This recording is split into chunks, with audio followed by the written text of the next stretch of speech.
Gente, vamos Oi. começar com a fala do Luiz, né?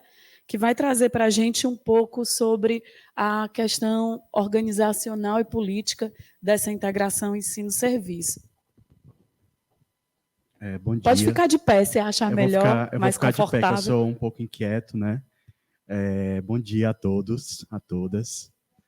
Primeiro é um prazer estar aqui. Eu tenho uma relação um pouco afetiva com o CONAS, com o evento. Acho que participei da primeira e da última edição. Então é muito importante, né, para mim estar aqui e também hoje participando aqui dessa mesa ao lado de pessoas, né, queridas que a gente trabalha junto e tem uma grande caminhada nessa área da integração ensino, serviço, comunidade e na área de trabalho e ensino na saúde, tá? E também aqui agradecer, né, por estar trazendo essa temática nesse evento, que muitas vezes a formação, a educação, né, a articulação do ensino com o serviço não se torna uma prioridade, mas que a gente possa fazer uma reflexão que sim, a nossa qualificação é um componente decisivo para que possa trazer transformações nas práticas, né? Para que o paciente seja bem atendido e que tenha bastante transformações. Eu estou aqui aguardando um pouco a apresentação, né? A Kilvia já me apresentou, falou um pouco dos títulos, né?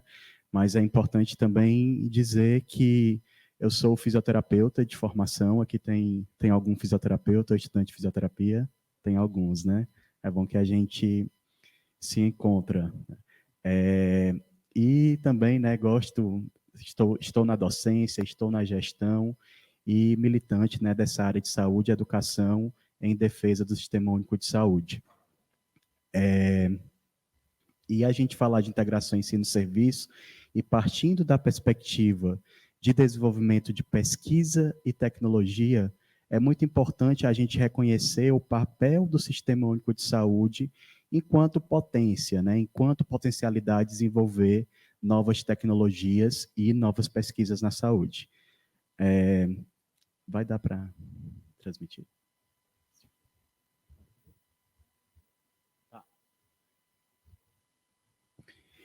E aí eu queria aqui iniciar que a gente fizesse uma reflexão de o que está contemplado na Lei 8.080, na própria Constituição de 88, né, além das inúmeras atribuições do SUS. Né? Quando a gente fala do SUS, a gente pensa logo na perspectiva de assistência, né, de recuperação, de reabilitação, mas também é muito importante a gente pensar no SUS enquanto ordenador da formação de recursos humanos, né?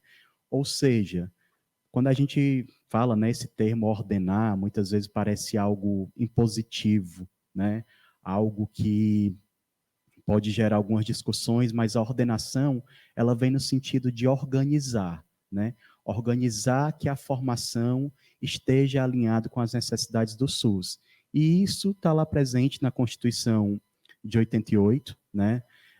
Na Lei 8.080 também está presente, né, toda essa relação intrínseca entre a educação e o serviço.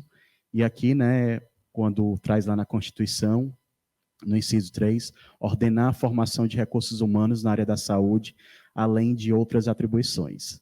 Deixa eu só testar aqui e ver se está passando. Está ligado.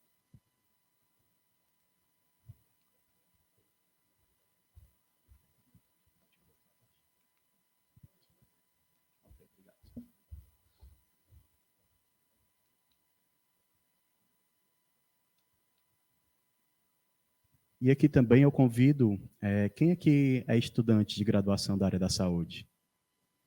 Eu estava ouvindo aqui, né, que vocês participaram, eu vi que tem estudantes de vários estados, né, da Bahia, Baturité, não só das instituições aqui de Fortaleza, né? E é importante, né, a gente ter essa integração de várias categorias profissionais, de várias instituições. Que bom, né, que esse evento também proporciona esse encontro. E aí é importante a gente fazer uma reflexão: que profissionais, que competências queremos para o profissional do século XXI, né? E como está organizado essas competências na nossa formação. E aí eu queria que vocês visualizassem, principalmente que ainda está em um processo formativo se o currículo, né, se essas competências estão sendo atendidas na formação. E aí a gente espera que o perfil profissional do profissional de saúde do século XXI seja formar profissionais competentes não só técnica e cientificamente nas áreas específicas, né? Não somente na nossa área de atuação, mas também com aproximação às humanidades, à ética do cuidado, ao modelo de atenção que considere a voz dos pacientes, a voz dos pares, o diálogo, né? E a mesa que antecedeu falou bastante sobre o diálogo, né? Então é muito importante a gente estar trabalhando essas competências. E quando a gente traz o termo integração, ensino, serviço, comunidade, essa interação, né, entre as instituições formadoras e o serviço, mas também trazendo a voz dos pacientes da comunidade. Uma prática profissional ampliada, compartilhada, a comunicação dialógica com os doentes, com os pares, com a comunidade, com a participação popular e com a sociedade em geral, conectada às políticas públicas, né? E é muito importante também a gente falar de políticas, porque as políticas são pensadas de acordo com as nossas necessidades, né? E as políticas devem estar orientadas, né, as orientações gerais, seus programas, suas ações, seus projetos, a partir dessas necessidades. E aí é importante a gente também retomar, né, recordar que, principalmente nos últimos 30 anos, desde a instituição do Sistema Único de Saúde, existiu diversos movimentos, né, que trouxe programas, projetos, ações. Eu estou aqui vendo a Manu, que ela é da área de residência, e aí a gente pensar da residência multiprofissional, né? Anteriormente, existia somente a residência médica. Foi, acho que um pouco menos de 20 anos foi que foi criada uma residência para outras categorias profissionais, né? Então, esse é um movimento importante, né, que vem trazendo essa interseção com a formação.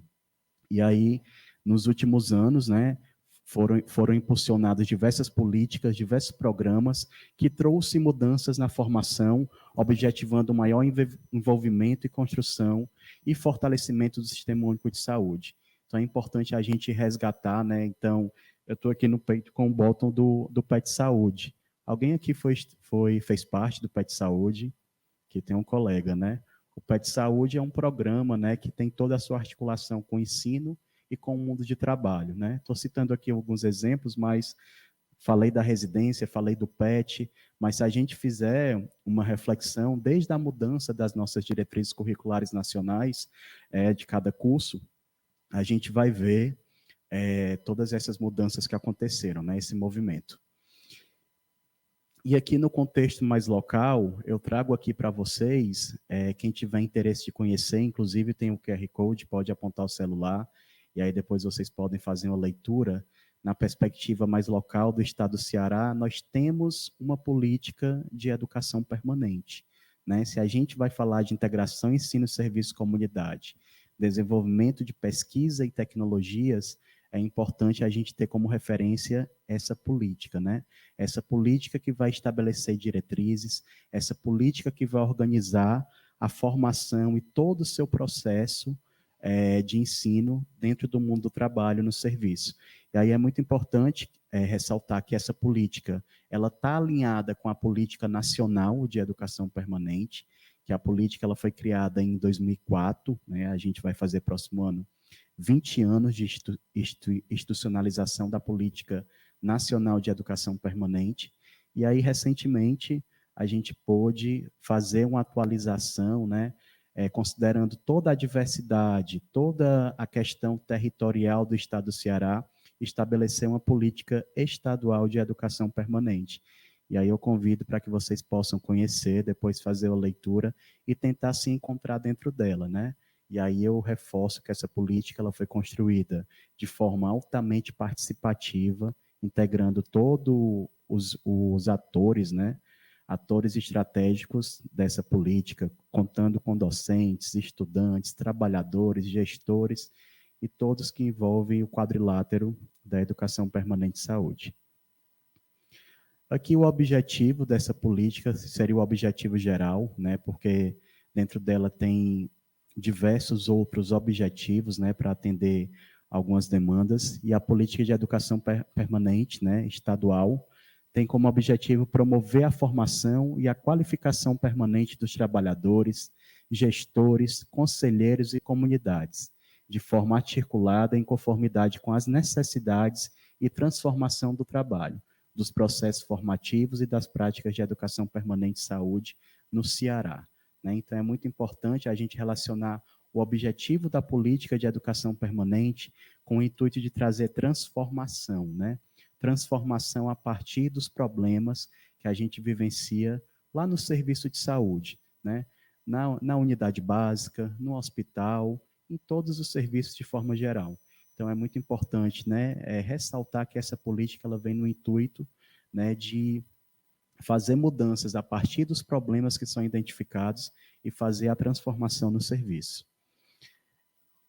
E aqui na parte dos conceitos, né, eu quis destacar o conceito de integração ensino-serviço-comunidade, né, já que é um dos temas, né, que está aqui apoiado na nossa mesa redonda. E lá na política de educação permanente também traz esse conceito, né, de integração ensino-serviço-comunidade, e lá é colocado que a integração e estruturação dos cenários de práticas de ensino de forma pactuada entre o serviço de saúde, a gestão local e as instituições de ensino, visando a qualidade da formação profissional, o desenvolvimento dos trabalhadores, do serviço, a partir da compreensão dos territórios e das necessidades da comunidade. Né? Então, é importante a gente ver aí, né, essa articulação das instituições formadoras, do serviço de saúde e da compreensão do território, né? Aqui eu também retomo o que os colegas que nos antecederam falaram, né? Esse território que é vivo, né? Ele é dinâmico, ele é latente. Então, por isso a importância, né, de ter uma política que escute a voz dos trabalhadores, dos usuários e compreenda também esse território. E aí, essa integração, que perspectivas, né, podemos trazer, principalmente para que possa apoiar o desenvolvimento de pesquisa e tecnologia na saúde, né? Essa integração, ela vai ser proposta a partir de várias ações, né? E essa ação, cada um de nós somos corresponsáveis, né, de estar trazendo essas mudanças, de estar implementando todas essas perspectivas naquele cenário que a gente está envolvido, né? Desde a nossa formação até a nossa inserção no mundo do trabalho. E aí essas novas interações, né, do trabalho em equipe, muito importante a gente destacar aqui uma educação interprofissional, né, práticas colaborativas. Então, muito importante todas essas perspectivas, né, principalmente que estão trazendo nas mudanças do currículo, de ter integração com outras áreas. Hoje tem aqui alguém da UES, da Universidade Estadual. Lá na UES hoje, né, tem uma disciplina que é a IFSUS, né, que forma profissionais de várias categorias, né, medicina, enfermagem, as demais categorias de saúde que são formadas juntos, né? Então é muito importante a gente destacar essas novas interações a partir da graduação. A troca de experiência e saberes, a postura de respeito à diversidade, né? Então, muito importante também a gente ressaltar esses aspectos. Cooperação para efetivar práticas transformadoras, parceria na construção de projetos, e aí eu fiquei muito feliz quando o colega lá do CA da enfermagem, né, já questionou que tipo de projetos, né, poderia estar trazendo no âmbito da hanseníase. Então, essa parceria, né, essa articulação intersetorial, né, que pode causar muitas transformações. O exercício permanente do diálogo, né, muito importante essa troca de experiência e o diálogo. Romper com a formação fragmentada, né, que bom que a gente está observando isso, né, rompendo barreiras, principalmente desde a formação. A formação de profissional criativo, resolutivo, com compreensão do contexto social. Por isso que a gente precisa se aproximar, né, ouvir a comunidade, ouvir as necessidades, né, porque a partir daí a gente consegue exercitar a nossa criatividade. O apoio político e o compromisso da gestão, e aí eu reforço aqui, né, o papel, a importância de ter uma política de educação permanente para que possa pensar essas perspectivas e ações para a mudança da realidade.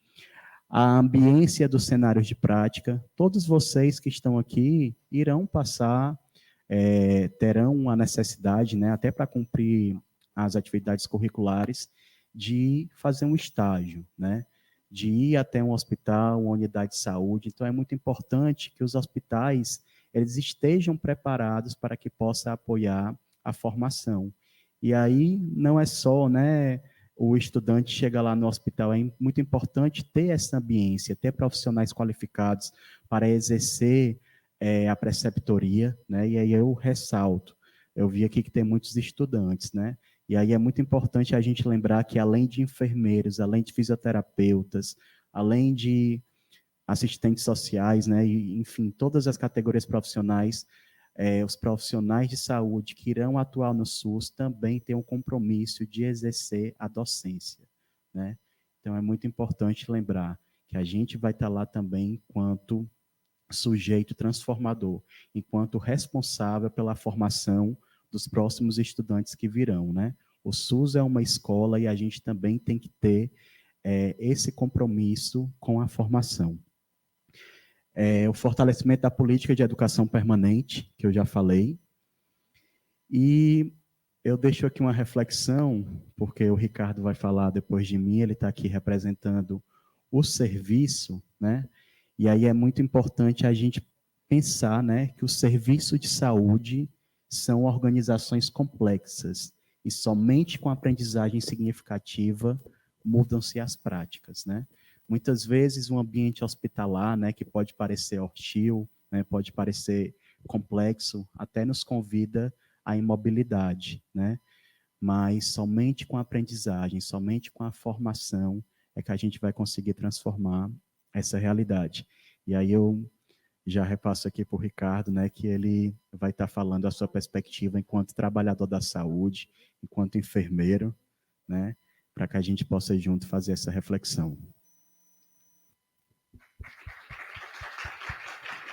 Eu vou tomar aqui a palavra um pouquinho, só para trazer alguns destaques aqui na fala do Luiz, que ele traz uma discussão política da organização dessa integração ensino-serviço. A integração ensino-serviço são todas essas práticas que a gente desenvolve no serviço ou junto à comunidade, né? E aí ele traz uma discussão importante que é essas práticas estarem alinhadas à necessidade e não à demanda. Né? Então, eu deixo para vocês também essa reflexão sobre necessidade e demanda, para a gente compreender a diferença entre isso, que a necessidade está baseada no que é real, no que é vivo do território. Né? E a demanda é algo que a gente precisa cumprir, que a gente precisa atender. Então, que profissionais seremos, né? E o que faremos se a gente não conseguir entender a diferença entre demanda e necessidade. Né? E o Luiz traz outra coisa muito forte, que é a compreensão sobre essas questões políticas que a gente tem voltadas à formação. E aí eu deixo para vocês, reflitam sobre os currículos, que foi uma fala também da mesa anterior, que nos antecedeu, reflitam sobre os currículos e façam essa crítica, mas essa crítica fundamentada, né? Discutir com os seus professores, discutir com outros espaços, que formação é que a gente quer, né? Já que a gente quer uma atenção, um cuidado qualificado, o que a gente precisa e que a gente não está tendo nesse momento, tá? E aí eu deixo com o Ricardo para ele trazer essa reflexão e as experiências de integração e serviço dentro do serviço. Então, gente, bom dia a todas, a todos e a todes, né? Como as falas que já me antecederam, né? Todas elas me atravessam, né? Desde o primeiro momento, na primeira mesa que esteve aqui, que nos antecedeu, que falou sobre hanseníase, é algo que também nos atravessa, porque nós estamos falando de educação permanente em serviço, né? E aí eu vim falar um pouco do meu lugar de fala, né? Que eu tenho transitado, né, na assistência, na docência e até recentemente também no campo da gestão. E aí, dentro dessa perspectiva, em relação à integração, ensino, serviço e comunidade, a gente percebe de que nós precisamos de sujeitos ativos, né? E aí eu disparo uma pergunta / reflexão para todos vocês, ou para todos nós que estamos aqui, qual é o meu lugar dentro desse processo? Quais as minhas responsabilidades eu tenho para que o cenário de práticas ele consiga atender às minhas demandas enquanto estudante, enquanto profissional da saúde? E aí, falando do contexto da assistência, né, entendendo de que existe um órgão maior que regulamenta esses processos, nesse ponto a gente coloca a Secretaria de Saúde do Estado, falando das minhas práticas intra-hospitalares no contexto do Hospital Geral Dr. César Caos, enquanto enfermeiro hoje intensivista da Unidade de Terapia Intensiva Adulto e também enquanto enfermeiro emergencista do SAMU Ceará desde 2014. Então, a gente tem transitado por todos esses espaços e entendendo quais os desafios. Eu não irei colocar como dificuldades, mas como desafios. Quais desafios nós teremos? E aí a gente fica muito feliz quando os estudantes falam assim: de que modo eu, estudante, eu do primeiro semestre, eu do segundo semestre, eu do terceiro, eu do 10º semestre, eu consiga contribuir com essas práticas? E aí a gente entende que dentro dessa configuração de práticas, há a possibilidade de regular essas práticas junto ao sistema de saúde. Né? A Secretaria da Saúde do Estado ela tem um sistema que ela regulamenta as práticas, né, nesse processo de ensino, aprendizagem e comunidade para aquele estudante que está em formação. Ou até mesmo num pós-formação, vou utilizar esse jargão, que seria no caso das residências multiprofissionais. Então a gente percebe de que o sistema ele tem buscado contribuir com o fortalecimento dessas práticas, entendendo de que existem inúmeros desafios. Mas aí você se pergunta, mas como eu, estudante do segundo semestre, eu consigo contribuir com esse processo? Existe a possibilidade de você ser regulado por uma plataforma via Secretaria da Saúde do Estado para estar desenvolvendo essas práticas. Mas eu confesso que o maior desafio hoje reside no processo de integração, ensino, serviço e comunidade. É o nosso maior desafio. É fazer com que o estudante ele compreenda qual o papel dele dentro daquele processo. É fazer com que a gestão entenda, compreenda qual é o papel da gestão dentro daquele processo. E é o papel de quem está lá na assistência direta, no cotidiano das práticas, entender qual é o meu papel enquanto profissional assistente e multiplicador dessas boas práticas. E aí, quando o José Luiz falou, eu tenho um papel dentro desse processo. Todos os profissionais, hoje estudantes, ou profissionais que já se encontram aqui nesse cenário, nós temos uma parcela de corresponsabilidade nesse processo formativo do sujeito que ele vai transitar ou nos espaços, né, na rede SUS ou na rede, né, privada, né, ou então em outros serviços os quais queiram transitar. Então, é o maior desafio hoje, é a gente perceber, né, reconhecer qual é o meu papel dentro desse processo. Quando eu tenho isso muito claro, qual é o meu papel, eu consigo transitar com tranquilidade. Né? Então, a gente percebe de que um movimento ele já começou a acontecer, né, em parceria com a Secretaria da Saúde do Estado, nos dispositivos os quais pertencem à rede, para tentar qualificar a entrada, né, desses sujeitos em processo formativo, seja ele na atenção terciária, secundária, ou então em outros serviços, né, enquanto rede. Então, ainda há um desafio também de dialogarmos enquanto rede para fortalecer esse sistema único de saúde, porque são algo que caminham intrinsecamente. Se eu estou promovendo o fortalecimento do sistema único de saúde, automaticamente os componentes que também fazem parte dessa rede, seja rede particular ou conveniada, ela vai poder ser potencializada a partir desses processos de trabalho. Então, ainda é um desafio. E aí, quando a gente pensa na proposta dessa nossa mesa redonda, nós estamos trabalhando nada mais, nada menos com o quadrilátero da formação. A gestão, o ensino, a assistência e também os sujeitos que compõem esse processo. Então, a gente precisa começar a trabalhar na perspectiva da democratização das redes e dos processos de trabalho, das relações, para trabalharmos de forma igualitária, corresponsável, e aí dirimir eu diria que aquele velho jargão do trabalho verticalizado. Então, precisamos democratizar os processos de trabalho e os processos formativos, entendendo qual é o papel da gestão, qual é o papel dos processos formativos, qual é o meu papel enquanto sujeito copartícipe desse processo assistencial, ou então representando um grupo ou um coletivo. Né? Então, eu acredito e ainda defendo de que o coletivo ele consegue ganhar forças e espaços.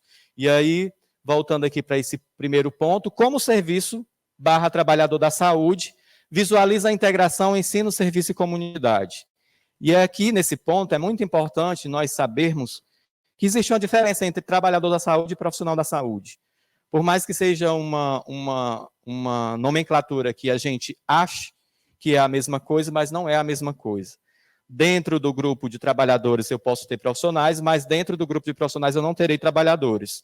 E aí, sintetizando, trabalhadores são todo e qualquer sujeito que tem um nível técnico.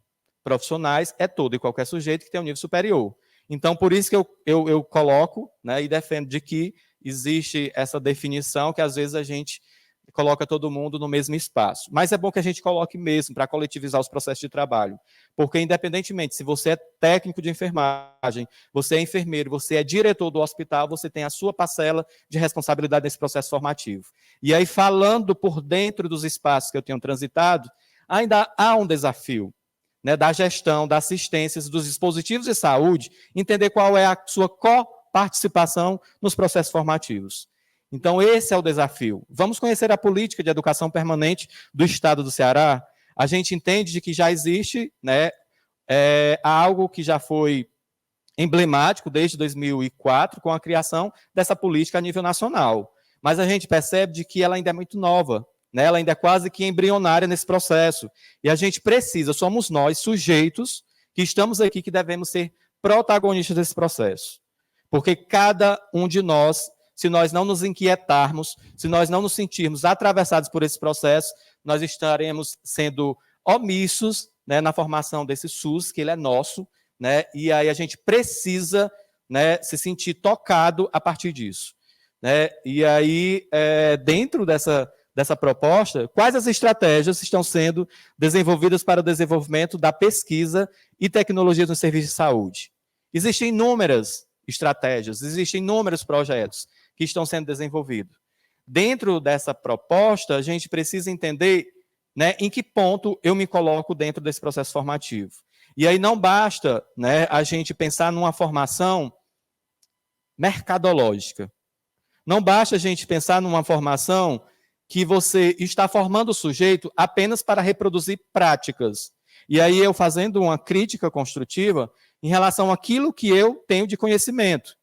Né, a gente percebe de que as universidades, sejam elas públicas ou privadas, elas têm se preocupado muito em ensinar o estudante como ele passar uma sonda vesical de Demora, uma sonda nasogástrica, uma sonda nasointeral, funcionar um acesso periférico, ou até outras estratégias, porque, e aí me desculpem, eu sou enfermeiro de formação, e aí por isso que eu estou falando tanto, né, das práticas, dos procedimentos pertencentes à enfermagem. Mas possa ser eu fisioterapeuta, nutricionista, ou qualquer uma das 14 categorias da área da saúde.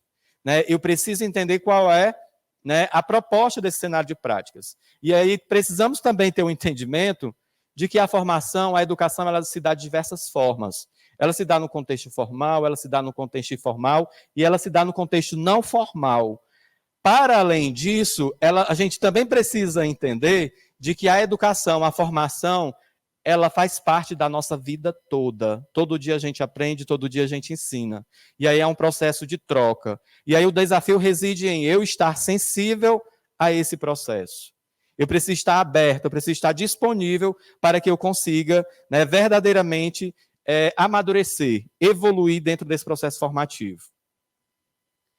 E aí as potencialidades e desafios. Mas voltando ao segundo ponto, né, uma das estratégias que nós poderíamos colocar aqui, palpável, e aí entendendo de que, infelizmente, as ligas não são autorizadas, né, perante a lei, não é a Secretaria da Saúde do Estado que não autoriza, mas é perante a lei, né, a letra da lei, que é aquilo que a gente rege, né, que é aquilo que a gente busca seguir para não responder juridicamente, ela não regulamenta as ligas acadêmicas. Né, ela regulamenta os projetos de extensão. E aí, dentro da perspectiva dos projetos de extensão, e aí confesso, né, eu tive um dedinho, né, nesse processo de contribuir com a criação dos projetos de extensão, Luiz e Kílvia, né, que participaram, aliás, participamos ativamente desse processo, né, eu estive coordenador geral do Centro de Estudos do Hospital Geral Dr. César Caos de 2020 a 2023, então foram 3 anos de intensas aprendizagens, estudos, enfim, e aí foi uma das coisas que eu levantei a bandeira, não só eu, mas outros sujeitos também dessa rede César, de que a gente precisaria buscar atender as demandas das universidades para potencializar as nossas práticas assistenciais direta e indiretamente. E aí uma forma de regular essas práticas eram a partir dos projetos de extensão, que aí as ligas acadêmicas elas têm a oportunidade de, nos moldes daquilo que a portaria que regulamenta as práticas de extensão, eu consiga pegar os estudantes pertencentes às ligas acadêmicas e eles contribuírem de forma ativa nesse processo de ensino, aprendizagem, serviço e comunidade. Então, a gente percebe de que só precisamos trilhar o caminho, né?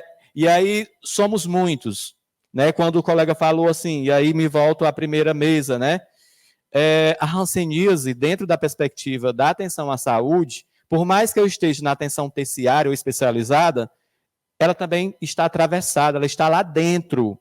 De que modo eu, no cenário hospitalar, no pré-hospitalar, eu consiga trabalhar essas práticas? Então, precisamos começar a coletivizar, a integralizar esses processos de trabalho. Precisamos ainda aprender a fugirmos dos enquadrinhamentos. E eu percebo, dentro do cenário de prática intra-hospitalar, de que ainda há um desafio, porque é a enfermagem fazendo o papel dela, é a nutrição fazendo o papel dela, é a fisioterapia fazendo o papel dela, é a medicina fazendo o trabalho dela e o papel dela no cenário de prática, seja enquanto estudante, seja enquanto profissional da saúde, mas esses saberes, essas práticas, elas ainda não têm caminhado de forma integralizada. Então, de que modo nós que estamos aqui, representantes da assistência, representantes da docência, representantes da gestão e representantes da grande massa, que são os estudantes em processo formativo, a gente consiga dar voz a esses processos de trabalho? De que modo a gente consiga reconfigurar esses processos formativos? Em que momento eu promovi uma ação de educação permanente em serviço e eu integralizei, peguei o estudante da enfermagem, da fisioterapia, da nutrição, da medicina, para que eles conseguissem trabalhar de forma integralizada lá naquele lugar, naquele momento. Porque se eu não começar a trabalhar de forma integralizada no processo formativo, pós esse processo se tornará mais difícil e mais distante. E aí eu estarei falando quase de algo utópico. Eu estou falando isso com propriedade, que é o que eu enxergo no cenário de práticas. E aí quem perde? Sempre o paciente. Produto final desse processo, paciente, usuário. É ele quem perde. Porque quando a gente integraliza, a gente decide e coloca, inclusive, o sujeito no centro do processo, a gente democratiza os processos de trabalho e as ações terapêuticas. Então, precisamos sair desse nosso lugar de fala, dessa zona de conforto e nos tornarmos desconfortáveis, né, realmente a saída desconfortável mesmo, e atraídos por esse processo. É um processo que ele precisa estar em movimento a todo tempo. Círculo e em movimento, círculo e em movimento. E essa defesa ela vem de Ricardo Cecim, né, que é um grande teórico nesse campo de atuação, e a gente precisamos nos aproximarmos um pouco, né, dos postulados teóricos desse grande pesquisador. E aí as potencialidades e os desafios. Né, e eu já falei bastante dessas potencialidades e desafios, que é integralizar ensino, serviço e comunidade. Muitas ações já estamos desenvolvendo, mas sempre há a possibilidade de melhorias. Sempre há a possibilidade de melhorias. Então, precisamos, né, ver, né, e aí eu volto para a primeira questão que eu coloquei na minha fala, qual é o meu papel dentro desse processo? Eu estou atuando na gestão, eu estou atuando no ensino, eu estou atuando na assistência, ou estou fazendo né, realizando um papel da grande massa, falando pela grande massa, para poder apresentar as minhas inquietações, as minhas indagações e de que modo a gente consiga qualificar esse processo de trabalho. Muito importante, colocar todo mundo na roda, democratizar esse processo de trabalho. O aluno, o estudante, transitou pelo cenário de práticas. Vamos ter a oportunidade de colocar todos os sujeitos na roda? Eu consegui atender aos meus objetivos de aprendizagem? Não, não consegui. O profissional lá do serviço, ele nem me reconhecia como estudante. Ou ele me olhava de uma forma assim, cabisbaixo. De que modo a gente consiga qualificar esse processo de trabalho? Porque a gente só consegue qualificar quando a gente tem a oportunidade de avaliar. Quando a gente tem a oportunidade de avaliar e, ao mesmo tempo, eu tenho a oportunidade de que a minha voz, a minha fala, a minha inquietação, ela seja ouvida.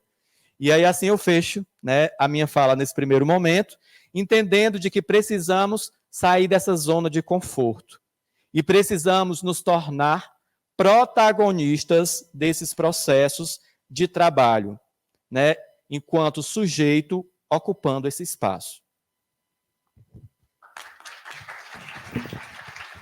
Ele traz uma implicação muito forte, né? E traz aí algumas questões para a gente pensar acerca da extensão em saúde, né? De que forma a gente tem que fazer essa extensão, né?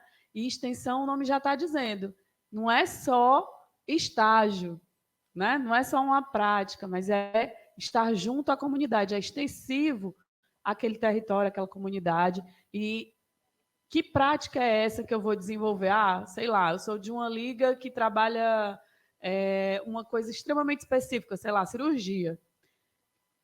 De que forma essa liga vai atender a extensão à comunidade?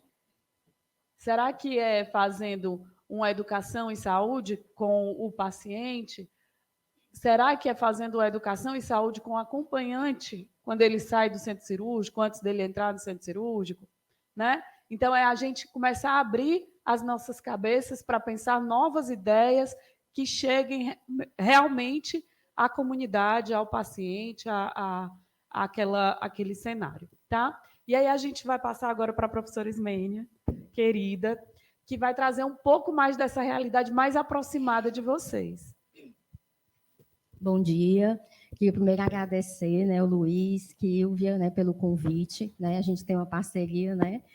Engraçado como a gente conhece pessoas e parece que a gente já, sempre nas reuniões, a gente, né, tem uma empatia super tranquila em relação aos fluxos dos estágios, né?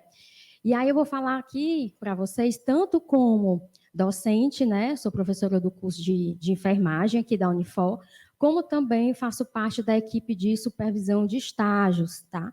Então, aqui no CCS, no centro, nós temos 3 professores, né, que somos responsáveis pelas solicitações de todos os estágios, de todos os cursos do CCS, não só da enfermagem, fisioterapia, nutrição, fono, farmácia, deixa eu esquecer, estética, medicina veterinária, quem mais? Físio, já falei. Né? Psicologia, odontologia, tá? Então a gente é responsável, são 3 professores, né? A professora Tassiane e a professora Beth, juntamente comigo, a gente faz essas solicitações, certo? E falar um pouquinho para vocês, né, em relação como é que é feita a escolha desse campo de estágio, né? Por que a escolha, né? Quais são os nossos convênios, quais são os nossos fluxos, tá? Então, o que a gente vai visar, o aprendizado para vocês de competências. Quem aqui pode me dizer o que é que vocês acham que é competência? Aí, Douglas e Felipe, meus alunos.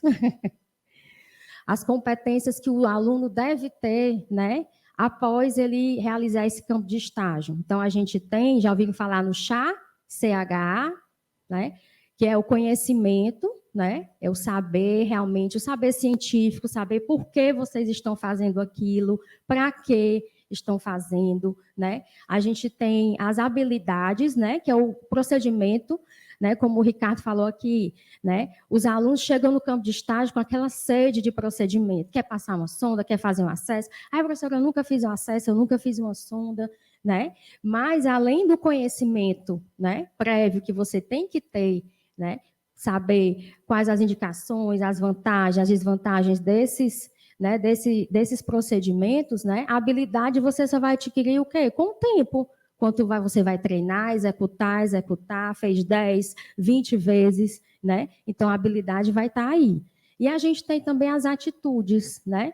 Que, para mim, eu acho que fecha esse ciclo, né? E é muito importante, porque não adianta eu saber, eu ter habilidade, se eu não sei nem, às vezes, me apresentar para esse paciente, né? Às vezes a gente está aqui no laboratório, né? No LABEM, laboratório de enfermagem, e aí a gente está na prova prática. Aí chega o manequim para fazer o procedimento. E aí começa, né, um boneco. Se alguém chega para você, não faz nada, administra uma medicação em você, o que é que você vai achar? Né? Então, a gente tem que trabalhar a questão da humanização, né, da empatia, né? Não serve de nada o conhecimento e a habilidade se eu não sei, né, fazer o básico, que é me apresentar, né, passar segurança, né, para aquele paciente, certo? E tudo isso, né, que eu falei, cada estágio, cada módulo, né, aqui na Unifaz a gente chama de módulo, né, a maioria dos locais chama de disciplina, né, vai estar o quê? Ligado ao projeto pedagógico do curso, né, e cada curso vai ter seus módulos, né, dependendo dos semestres, e a partir daí, né, que vai ser direcionado o seu campo de estágio. Tá? Então, a gente tem que identificar, né, qual é o objetivo de aprendizagem desse módulo, né? Então, a nossa relação com a rede CESA. Então, se eu tenho um módulo, a gente tem Clínicos 1, que está voltado para doenças infecciosas. Qual é o hospital que eu vou procurar? O São José. Se eu tenho um módulo, né, de Cuidar 2, né, que vai ser cardiopulmonar, eu vou procurar o hospital de Messejana, tá? Então, muitas vezes, não é só também a gente saber qual é o hospital. Às vezes, dentro do hospital, tem vários setores. E determinados setores podem estar mais ligados ao meu módulo.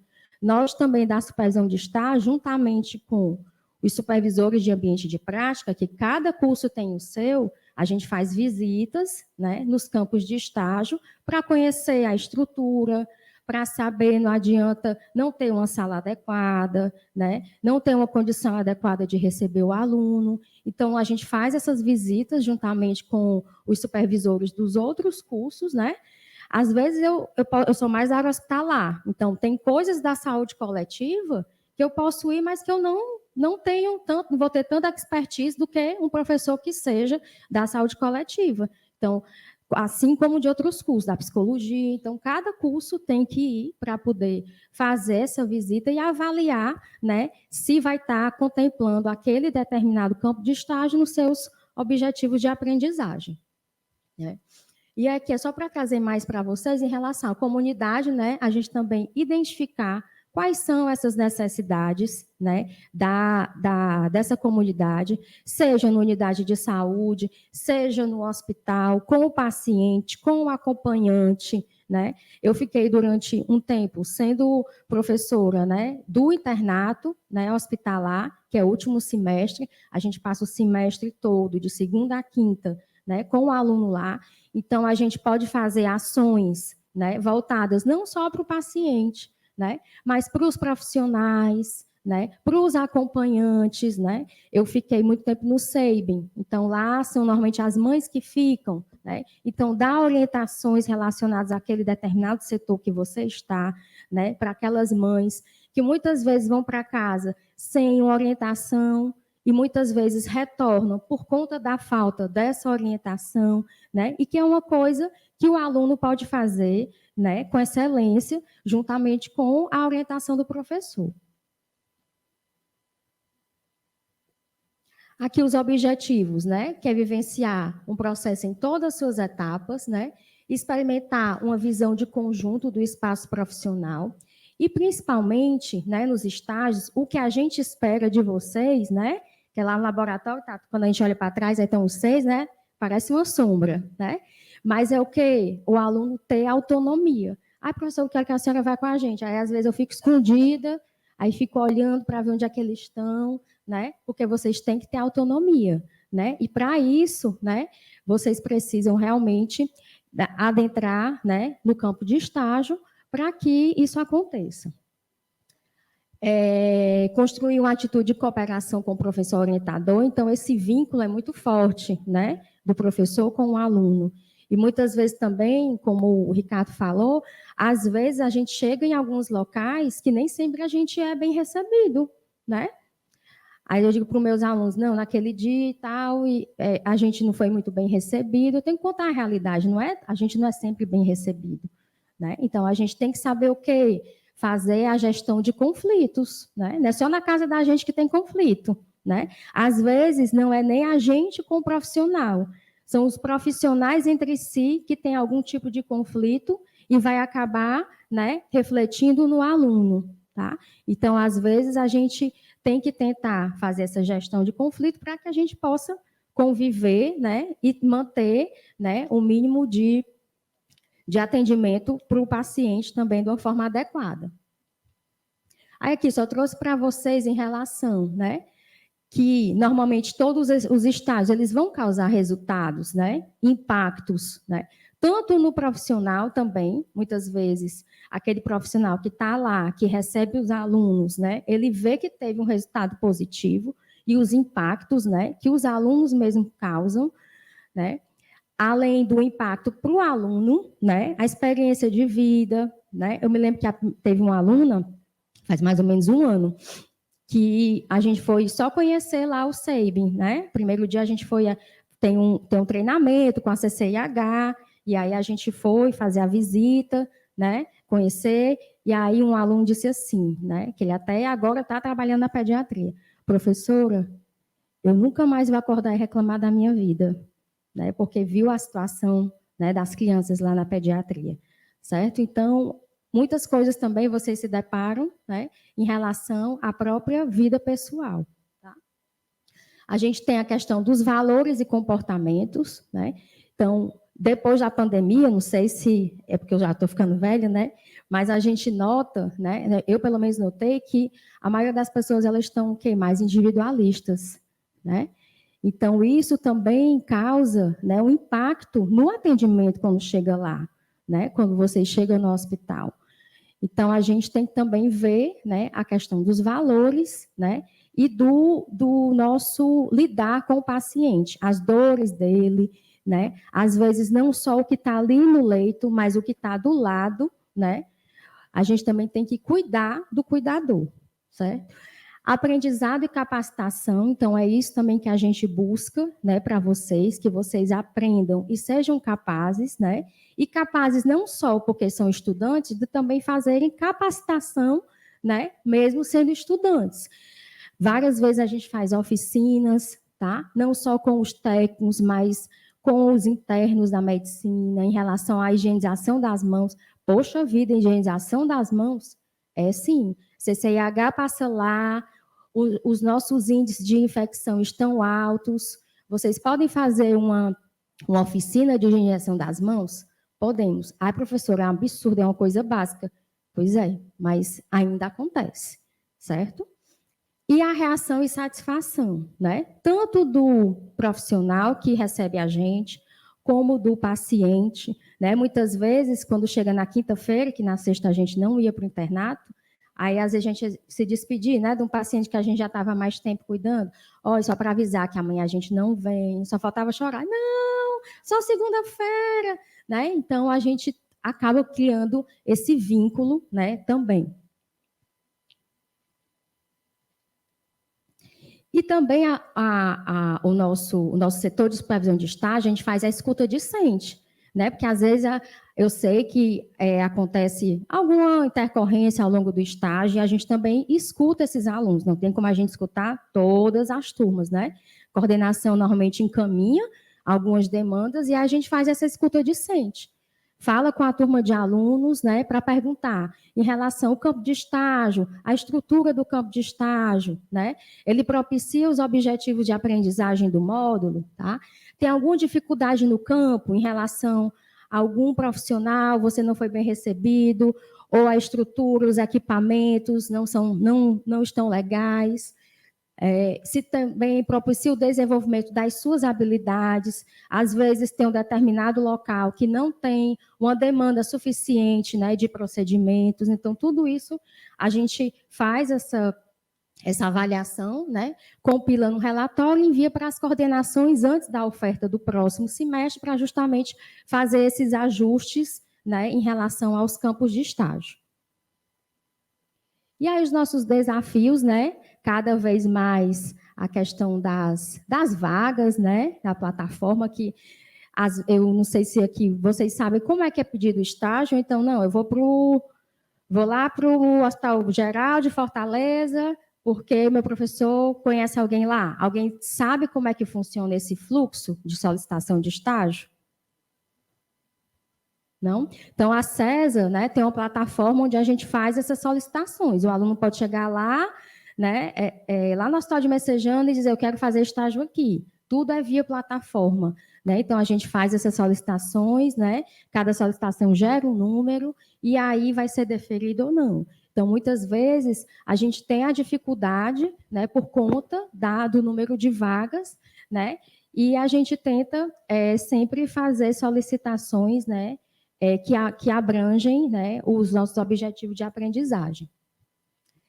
Em relação, né, a gente socializar os desafios, o conhecimento por meio da ampliação do universo de campos de estágio, unificar a formação sob a ótica da transmissão do conhecimento significativo, com ênfase na ética e humana, promover a integração aluno e comunidade, então sempre a gente está estimulando, né, o aluno a fazer ações, né, tanto nas unidades de saúde como na área hospitalar, desenvolver a educação continuada, a equipe e usuários, né, como eu já falei aqui, instituir a participação da extensão em atividades de prevenção, né, então, como o Ricardo falou, a questão das ligas, né, muitas vezes aqui na Unifor a gente tem várias ligas, liga de cardiologia, tem a liga de doenças infecciosas e as ISTs, muitas vezes a gente é chamado, né, para fazer alguma atividade, uma ação, mas é uma coisa bem esporádica, né, às vezes uma vez no semestre, e com certeza iria ganhar, né, tanto a extensão, né, os alunos, como também a instituição, a gente tem uma parceria, tem uma continuidade maior, né, em relação a essas atividades. E aos benefícios, né, então, todos os nossos estágios, o professor ele está junto com o aluno, né, o professor supervisiona, né, esse aluno no campo de estágio, a realização de atividades com o serviço e a comunidade. Então, sempre a gente está realizando algum tipo de atividade com esse aluno. Planejamento também de ações. A gente sabe que é um módulo que fica muito tempo no hospital, então a gente consegue planejar no início do semestre, né, essas ações, né, e ao final mostrar o resultado, né, dessas ações. Promoção de um aprendizado de excelência aos futuros profissionais. Então, eu, pelo menos, não me preocupo, né? Porque mais tarde, né, quando eu estiver velha, né, e minha filha, eu quero profissionais de excelência cuidando da gente, né? Às vezes eu falo para meus alunos assim, ó, chegar no hospital, ver um aluno, eu vou sair correndo. Não, eu quero abraçar, né? Eles começam a rir, ó, estão rindo ali, né? Então, eu vou querer abraçar e não querer, né? Então, claro que a gente deseja, né, que esses profissionais que a gente está colocando, né, no mercado, eles sejam de excelência. Aí aqui é só mostrar para vocês, né, mas tem no site da Unifor, quem se interessar, a gente tem algum desses grupos de pesquisa, tá? E aqui são os projetos de pesquisa também, trouxe alguns para vocês, para quem tiver interesse. E era isso, pessoal, espero que vocês tenham percebido como é o fluxo, como é uma coisa bem complexa, né, esse mundo, né, dos estágios, e dizer que a gente continua na parceria com a SES, então sempre a gente, né, conversa com eles, e aí a gente acaba conquistando, né, novos espaços, né, já estava aqui perguntando para o Luiz em relação ao edital da extensão, né, que a gente tem interesse em participar. E terminar aqui com a frase do Paulo Freire, né? Não há saber mais ou saber menos, há saberes diferentes. Obrigada. Ela parece que tinha torcida organizada, vocês perceberam? Gente, muito obrigada por estar aqui conosco. e a organização desse evento por ter nos convidado para falar sobre esse tema. Muitas vezes isso pode parecer um pouco distante, né? Uma organização política, estrutural, de como é que vai acontecer a prática. Às vezes isso não, mas isso faz tanta diferença no momento em que vocês chegam no serviço, em que vocês são recebidos, da forma que é conduzida, que isso transforma. Na minha época de estudante não era assim, tá, gente? Era uma batalha. Era cerca de 3 meses para conseguir um estágio, né? Ismene conheceu essa época, e isso era muito difícil. Essa relação era uma relação do toma lá da cá, era uma relação complicada. Hoje a gente tem uma relação transparente, em que todas as instituições de ensino conseguem identificar quem está lá, quem não está, quantos alunos estão, onde estão, quanto tempo eles estão. E isso é diferente, a gente consegue mostrar isso de forma muito clara e muito rápida para quem precisa conhecer. Quero dizer para vocês que a Secretaria de Saúde do Estado está de portas abertas também para recebê-los, não só como estudantes, estagiários, também como extensionistas, tá? Se vocês quiserem desenvolver estágios com a gente na extensão, viu, professor Ismene? A gente está de portas abertas. Agradecer a participação de vocês, de ter aceitado isso, e mais uma vez a organização do evento. Obrigada.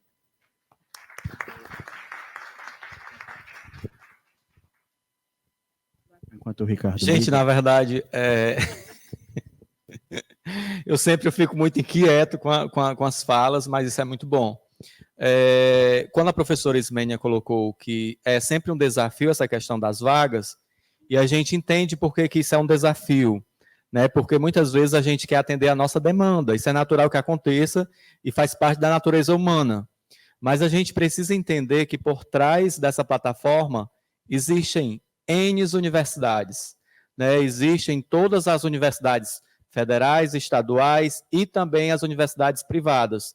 E cada uma precisa do cenário de prática para melhor formar o seu estudante, né? Então, realmente é um desafio muito grande nessa regulação dessas vagas nos dispositivos pertencentes à Secretaria da Saúde do Estado, porque acabou que as universidades elas foram criando-se cursos, mas o cenário de práticas ele permanece o mesmo, né? E aí, de certa forma, foi encharcando, né, esse universo de solicitações de práticas, né, para melhor formar e melhor atender, né, o contexto formativo do estudante.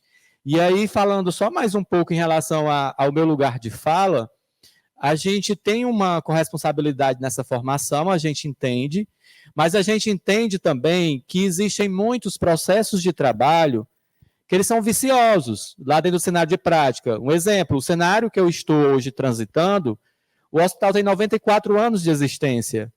Então, existem práticas que elas são muito veladas e que, de certa forma, aquilo que hoje a gente fala como força de evidência parece um pouco e soa um pouco distante das práticas de alguns colegas. Qual é a estratégia que nós, estudantes, né, protagonistas desses processos, né, com a mente mais aberta, mais ampliada, né, tentando chegar com o novo, né, que são as evidências científicas, porque o mercado de trabalho hoje está muito exigente. Ele quer um profissional que ele tenha competência, que ele tenha habilidade e que ele tenha atitudes e que, para além disso, ele consiga resolver problemas difíceis. Então, assim, quando a Kilvio fala assim, a Secretaria da Saúde do Estado está de portas abertas, é muito interessante e é necessário que a universidade se aproprie disso. Por quê?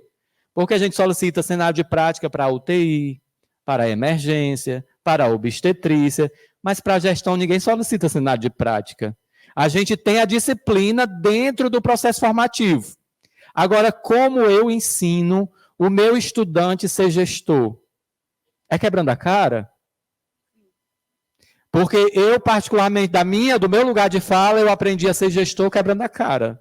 Mas, assim, a gente tem que quebrar a cara de forma decente, tá? É um quebrar a cara de forma decente, a partir do quê? Vai atrás dos teóricos de base, para saber quais as melhores estratégias eu possa utilizar para não passar tanta vergonha. mas infelizmente é dessa forma que acontece. Então, nós estamos em um processo que ele é longitudinal. Então, aquele velho jargão, antes tarde do que nunca. Então, precisamos ampliar esses horizontes para enxergar além da assistência direta, para não tornarmos a formação um processo mercadológico, né? Aquele modelo ainda que no século XIX ainda se falava. Então, precisamos acompanhar as novas tecnologias. E aí, fechando a minha fala, quando identificarem fragilidades no cenário de práticas, né, é uma estratégia que eu tenho utilizado no meu outro espaço de atuação enquanto docente da Unicristos na graduação. Eu estou professor efetivo da disciplina de bloco operatório há 3 anos e da pós-graduação clínica médica e cirúrgica há 5 anos. E uma das formas que a gente precisa qualificar esse cenário de práticas é tornando as fragilidades em potência. Que é isso? Se eu identifiquei que aquele cenário de prática ele apresenta uma fragilidade, 10 fragilidades, só existe uma forma de eu tentar qualificar esse processo verdadeiramente. Claro, é interessante haver esse diálogo, com certeza, mas muitas vezes, quando você pega a fragilidade e transforma ela em força de evidência, o tom ele assume uma nova conotação. Então, tem um determinado cenário de práticas, que eu não preciso, até por questões éticas, entrar em detalhes, mas que a gente identifica inúmeras fragilidades, ou melhor falando, inúmeras não conformidades. E aí, o que é que nós estamos fazendo? Desenvolvendo pesquisa dentro daquele cenário de prática, porque a partir do momento que eu transformo aquela fragilidade em força de evidência, trazendo os teóricos para discutirem a respeito daquela falha que está ocorrendo naquele cenário de prática, eu consigo mudar. Até porque eu, enquanto universidade, eu preciso ter um zelo pelaquele cenário de práticas. Então, uma forma de a gente tentar equalizar, né, transformar aquele cenário de prática, pegando aquelas não conformidades e transformando em força de evidência científica. Então, assim, nós comungamos de todas as práticas que foram discutidas aqui. Então, assim, os estudantes que têm esse desejo, esse anseio, é natural que isso aconteça, por aprender, por fazer, busquem, né, as atividades de extensão, entendendo que nós temos um produto para a rede. Eu vou ser aluno, estudante daquela prática de extensão, mas eu preciso ter um entendimento de que eu preciso potencializar qualitativamente e quantitativamente aquelas práticas assistenciais. Eu preciso produzir resumo, eu preciso produzir artigos, eu preciso apresentar para a Secretaria da Saúde do Estado para que ela autorize aquela prática de extensão, quantas atividades educativas eu irei desenvolver dentro daquele período e qual o objetivo eu tenho para aquela atividade. Então, precisamos nos aproximarmos a cada dia. Porque se cada um de nós fazermos, a gente conseguir se sentir, né, inquieto e tentar fazer um pouquinho, daqui a pouco nós estaremos fazendo muito. E a gente vai estar sempre enxergando o paciente como o centro daquele processo. Então, precisamos ter isso muito claro, que aquele paciente,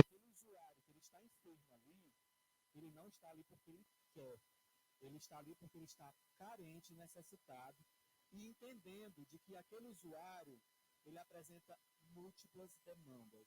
Ele tem a demanda que ela é física, ele tem a demanda que ela é psicológica, ele tem a demanda que é social, e ele tem a demanda que ninguém consegue enxergar. Então, assim, precisamos pensar sobre isso. E assim eu fecho a minha fala. Só finalizar, o Ricardo já contemplou um pouco o que eu queria colocar nas considerações finais, mas é fazer uma proposição, né? Já que eu conheci o público, né, eu vi que tem muitos estudantes e a gente trouxe um pouco do desenvolvimento da pesquisa a partir da integração ensino-serviço-comunidade. Então, eu sei que na graduação ainda é um pouco difícil a gente se aproximar do nosso objeto de pesquisa, né? Então, aí aos estudantes de graduação, vamos pesquisar o que realmente é necessidade do SUS. Não vamos fazer somente o TCC, o tema que é de interesse do orientador, né? Busquem quais são as reais necessidades. O Estado do Ceará, ele lançou recentemente os planos regionais de saúde, nesses planos está lá contemplado qual é a prioridade sanitária e os macroproblemas de cada região. Eu vi aqui na apresentação de vocês, né, tem gente do Baturité, tem gente do Cariri, né? Então, busquem quais são as necessidades da região para que a gente possa produzir pesquisas e tecnologias nessas necessidades, né? Porque isso vai trazer impactos para o serviço, tá? As meninas aqui já estão quase no... Mas finalizar e, mais uma vez, agradecer, tá, pessoal? Se ainda tiver tempo, a gente está à disposição para debater perguntas, tá? Sugestões. Obrigado. Gente, por conta do tempo, a gente só vai disponibilizar uma perguntinha. Alguém quer fazer? Ela levantou a mão primeiro.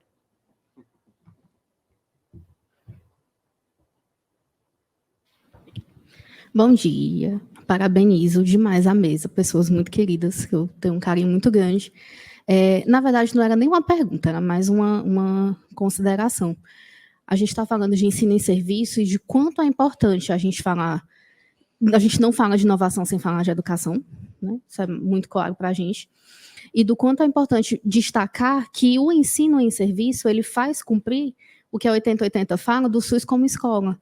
Né, e o quanto isso é importante. E aí, só trazer uma consideração, a gente conseguiu, né, perceber um foco bem grande na questão do ensino em serviço a nível de graduação, mas eu queria só trazer um pouquinho de luz para o dia seguinte, que é a residência multiprofissional. Né? Os meninos falaram, mas só trazer um pouquinho de luz.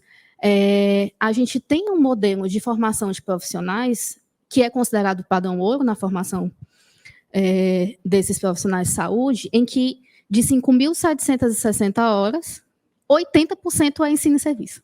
Né? Então, a gente tem a gente tem uma tecnologia de ensino em saúde super importante que a gente precisa dar uma olhada, e aí eu queria muito falar um pouquinho da residência, porque eu sei que a maioria aqui é aluno de graduação.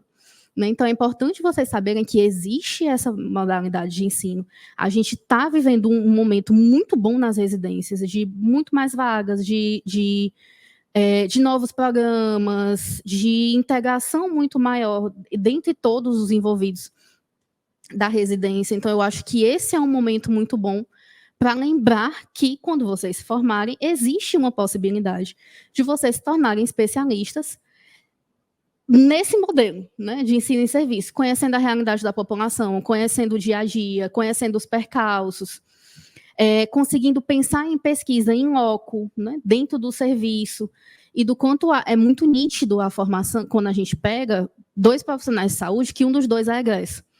Né, o quanto a cabeça é diferente, a forma de trabalhar é diferente. Graças a Deus eu trabalho num serviço que a prioridade de contratação é egresso, então a gente tem... a gente está tendo um balanceamento com o passar do tempo de profissionais em que quase metade já é egresso. Né? Então, a gente vê essa diferença, a residência, ela muda o serviço. Né? O ensino em saúde, o ensino em serviço, ele muda muito aquela realidade. E aí, eu queria só trazer um pouquinho do foco também para a residência, né? Como esse grande potencializador de mudanças de cenários.